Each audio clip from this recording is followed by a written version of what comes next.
Okay, એ આદિવાસી જે યુવાનનું જે હત્યા થઈ છે દાદરાનગર હવેલીમાં, આજે આપણે મળ્યા પરિવાર સાથે, શું વાત થઈ અને શું માંગ છે? સ્વર્ગીય સંદીપ જે ઉમરગામના સંજાણનો નિવાસી હતા, એ બારમાં જ્યારે જમવા માટે હોટલમાં ગયા ત્યારે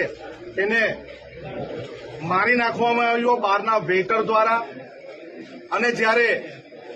એનું ખૂન થઈ ગયું ત્યારબાદ જે એફઆઈઆર કરવામાં આવી દાદરાનગર હવેલીમાં, એમાં